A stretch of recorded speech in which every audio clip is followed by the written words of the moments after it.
दोस्तों, क्या आपको पता है कि जहन्नम कहाँ है? और अगर जहन्नम की आग का एक कतरा जमीन पर गिर जाए तो क्या होगा? दोस्तों, कुरान और हदीस में जो इसकी सख्तियां बयान की गई है, उनमें से आज हम आपको कुछ बताएंगे कि मुसलमान देखें और उससे पनाह मांगे। कुरान मजीद में इरशाद हुआ है कि जहन्नम से डरो। दोस्तों, जहन्नम की आग 1000 बरस तक धौंकाई गई, यहां तक कि सर्ख हो गई, फिर 1000 बरस और यहां तक कि सफीद हो गई, फिर 1000 बरस और यहां तक कि सियाह हो गई। अब वो निरी सियाह है जिसमें रोशनी का नाम नहीं। जबराइल अलैहिस्सलाम ने नबी सल्लल्लाहु अलैहि वसल्लम से कसम खाकर अर्ज की कि अगर जहन्नम सवी के नाके के बराबर खोल दिया जाए तो तमाम जमीन वाले सब के सब इसकी गर्मी से मर जाएं, और कसम खाकर कहा कि अगर जहन्नम का कोई दारोगा अहले दुनिया पर जाहिर हो तो जमीन के रहने वाले सब उसकी हैबत से मर जाएं। दोज़ख की गहराई को अल्लाह ही जाने की कितनी गहरी है। हदीस में है कि अगर पत्थर जहन्नम के किनारे उसमें फेंकी जाए तो स्थर बरस में भी तह तक नहीं पहुंचेगी। दोस्तों, जहन्नम में बहुत सी वादियां हैं। बाज वादी ऐसी है कि रोज जहन्नम भी इनसे पनाह मांगता है। जहन्नम में तरह तरह के अजाब है। लोहे के ऐसे भारी गर्जों से फिरिश्ते मारेगे कि अगर कोई गर्ज जमीन पर रख दिया जाए तो तमाम जिन और इंसान उसको उठा नहीं सकते।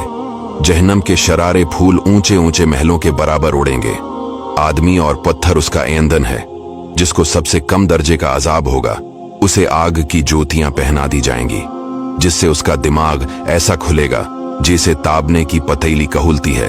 वो समझेगा कि सबसे ज्यादा अजाब इस पर हो रहा है, इस पर सबसे हल्का है। किस कदर बड़े सांप की अगर एक मर्तबा काट ले तो इसका दर्द 1000 बरस तक रहे। जो पीप जहन्मियों के बदन से बहेगी वो पिलाई जाएगी, और अगर उसका एक कतरा दुनिया में बहा दिया जाए तो उसकी बदबू से सब मर जाएं। और अगर गले में जाकर फंदा डालेगा उसको उतारने के लिए पानी मांगेंगे, उनको वो खोलता पानी दिया जाएगा। सजियत के बाद जहन्नम के दारोगा मालिक अलैहिस्सलाम को पुकारेगे कि ए मालिक अलैहिस्सलाम, तेरा रब हमारा किस्सा तमाम कर दे। मालिक 1000 बरस तक जवाब न देंगे। 1000 बरस के बाद फरमाएंगे कि मुझसे क्या कहते हो? इससे कहो जिसकी नाफरमानी की है। 1000 बरस तक रब को इसकी रहमत के नामों से पिकारेंगे। वो 1000 बरस तक जवाब न देगा। इसके बाद फरमाएगा, दूर हो जाओ, जहन्नम में पड़े रहो, मुझसे बात न करो। इस वक्त कफ्फार खून के आंसू रोएंगे। रोने का खून और पीप इस कदर हो जाएगा अगर इसमें किश्तियां डाली जाए तो चलने लगे।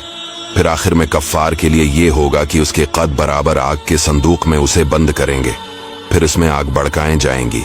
फिर ये संदूक आग के दूसरे संदूक में रख दिया जाएगा और इन दोनों के दरमियान आग जलाई जाएगी।